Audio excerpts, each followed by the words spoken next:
وبركاته أخيارته سودو هذا waxaan insha allahu tacaala rabnaa inaan wax ka yaran idhaahno sheekadii taraaga oo ku saabsanayd arrimaha luuqadda oo dad fara badan ay ka muujinayaan walaac dad badanna ay commenti ka bixiyeen ayaantii dhoweyto marka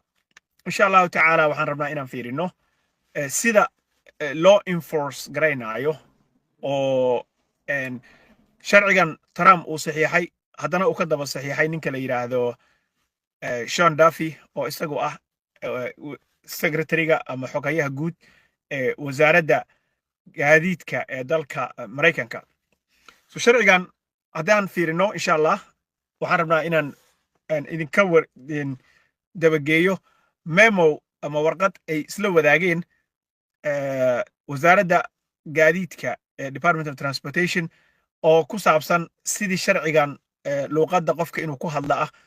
oo uu yaqaano haddii kale taraagis uusan wadi karin sidii loo enforce garayn lahaa iyo wixii laga samayn lahaa so ninkan odaga ah saxiixiisa markii uu saxiixayay waxa uu ka dhigay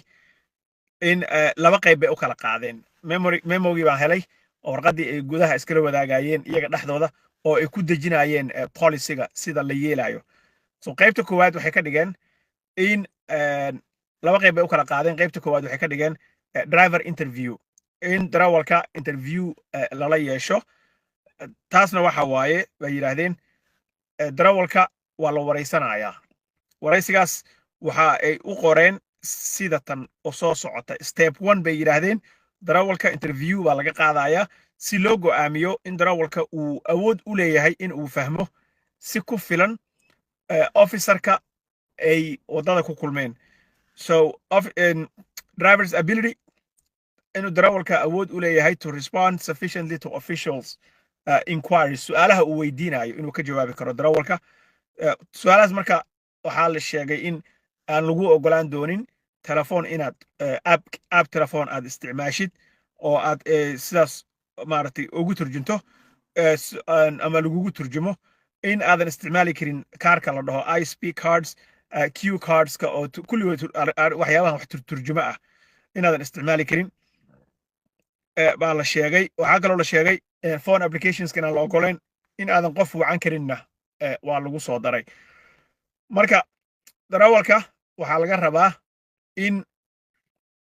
uusan isticmaali karin wax ka caawinayo in uu luuqadda fahmo marka inspectorka ama qofka police officerka ah oo ayaa waxaa laga rabaa ama uu samayn doonaa in darawalka uu su'aalo weydiiyo marka driver's interview marka la dhaho su'aalo yaryar oo iska ciyaalka xaafadda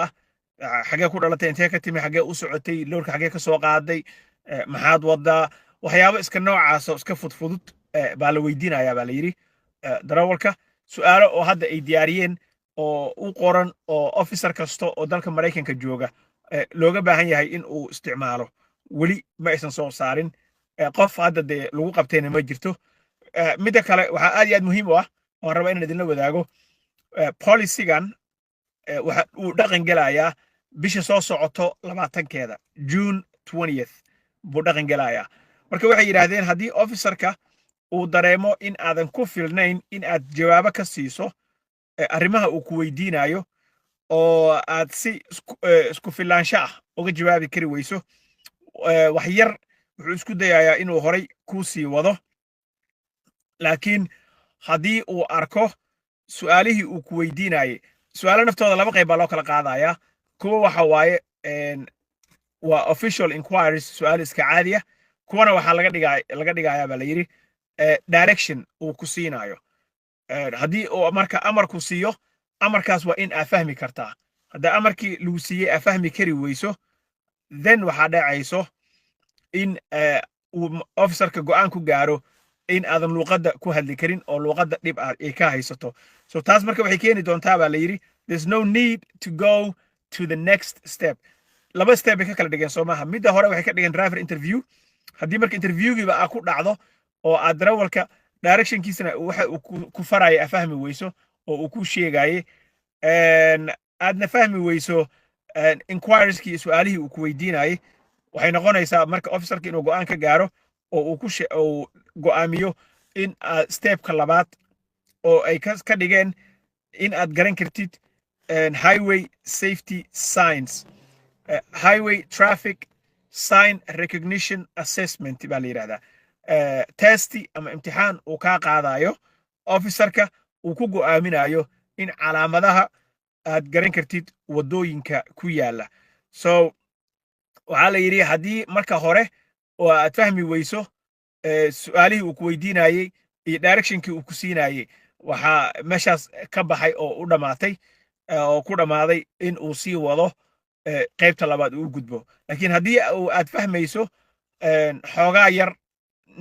wax yarna aad gegafayso waxa laga yaabaa inuu kuu diro qaybta labaad marka maxay noqonaysaa saanay u kala dhigeen labada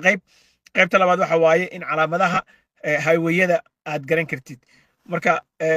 calaamadaha highwayada markaad lagaa rabo inaad garato waxaa qaybo weyn ka ah calaamadaha not just kuwa stopka iyo yieldiga iyo kuwa iska taagan keliya maahe hataa waxay isticmaalayaan kuwa electroniga ah oo flash gareeya so waa taqaanaan qofkii taraag wada ama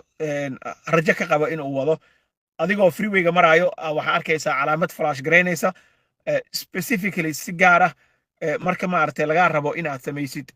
break check oo kale oo breegyada la check gareynayo meelaha barkood buuraha markaa ka daadegaysid taraagyada waxaa lagu sameeyaa break check ama waxaa dhacdo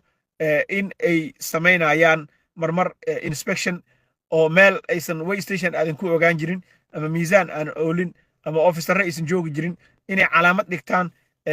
maaragtay birqaysa oo ifaysa calaamadahaas waxa waaye waa electronic waxaa la dhahaa dynamic message signs calaamado oo dynamic ah oo gurguura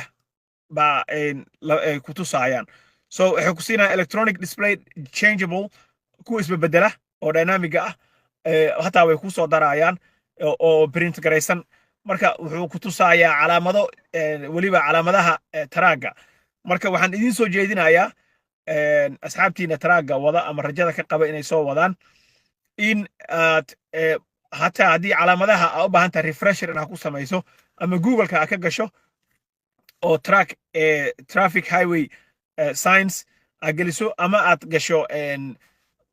aad gasho maaragtay DMV da buugga ka soo qaadatid si aad maskaxdaada u refresh garaysid haddii marka aad xoogaa adii officerka soo yara fahantaan waxna uu dareensan yahay in xoogaa luuqadda weli aad si fiican u aqoonin wuxuu ku wareejinayaa ama ku gudbinayaa qaybta labaad oo ah inaad calaamadaha highwayada aad fahmi kartid so highway traffic sign recognition assessment ama assessment test waa isku hal imtixaankaasaa laga qaadayaa oo uu ku tusi doono buug dhan oo calaamado iska wataa calaamadahaas waa inaad garan kartid waxa ay yihiin like let's say 7% downgrade oo kale baa lagu dhihi what does this calaamad mean calaamadan waxa waaye you about to go down the waxa hoos uga digi rabtaa waxa hoos uga daadan rabtaa buurta aad ka daadegi rabtid ama aad ka dhaadhici rabtid waa buur dherarkeedana uu yahay 7% downgrade-ka marka waxaa arkaysaa in ay ku qoran tahay trackers use low gear oo kale waaga hore taragyada waa iska automatic badankood laakiin haddaad marshe wadatid oo kale gear hoose isticmaal because weightkaa kusoo riixayo so labadaas qayb ayay u kala saareen luuqadda qayb waxa waaye bay yidhaahdeen driver interview qaybna waxa waaye yidhaahdeen traffic sign recognition assessment ama test laga qaadayo si aad u kala garan kartid calaamadaha uu kala leeyahay freewayga ama loogu talagalay specifically gaar ahaan kuwa traaga loogu talagalay traaga calaamado badan buu leeyahay oo ka duwan kuwa gawaarida yaryar oo wadooyinka saaran waxaa ka mid ah maaragtay engine brake required no engine brakes trackers use low gear oo kale downgradeyada waxaan oo dhan waxay apply garaynayaan brake checkyada waxay apply garaynayaan gawaarida taraagyada ah gawaarida yaryarna shaqo kuma laha marka language in English language proficiency-ga ELP programkii la dhahayay labadaas ayaa loo kala qaaday marka hore officerka wuxuu kula yeelanayaa interview haddii uu dareemo inaad wax fahmayso laakiin xaaladaada aysan 100% ahayn wuxuu kaa qaadaa step 2 haddii uu arko inaad completely ever aad tahay oo aadan waxba aadan fahmaynin ma gudbe aad tahay then waxa uu ku leeyahay step 2 ba kulama aadayo calaamadna kaama qaadayo meesha iyada ah ayuu shutdown kaaga dhigaya programka marka ay wadaan waxay u bixiyeen America First Safety First bay u bixiyeen America First Safety First waxa waaye waxay leeyihiin qafan English aqoon track ma wadaayo dalkan Mareykanka so Englishka aad aqoonaysana waa xoogaa English oo sufficiently kugu filan indoora oo kugu filan waa inaad garanaysaa bay yiraahdeen so arinkii haddii aad ka walwalsanayd ama aad rabtay in aad ogaato waxa tracking memoga ka soo baxay ama aad ka walwalsanayd maaragtay isweydiinaysay maxaa la isweydiin doonaa maxay noqon doontaa this is waa video maaragtay aan ugu talagalay inaan ku fahansiiyo ama qof walba u sheego so don't forget to share the video inshallah as many truck drivers as possible dadkii walwalka uu ka hayayna isdejiyaan leenahay sababtoo ah imtixaanka kolley interviewga su'aalaha lagu weydiinaya su'aalo iska yara fudfudud bay noqonayaan way su'aalaha way sii badanayaan haddii uu dareemo officerka inaadan luuqadii garanaynin qaybta labaadna waa calaamadaha highwayada inaad garan kartid so intaa haddii aad garan kartid oo isku kalsoonaan kartaa wax weyn ma aha sidii kaaga ekaan kartaa insha allahu tacaala marka share gareeya hadduu ilaahay idmo haddaad nagu cusub tahay subscribe channelka haddaa hore noola joogtayna like share isugu dar insha allah war wadin salaamaya wasalaamu calaykum waraxmatullaahi wabarakaatuh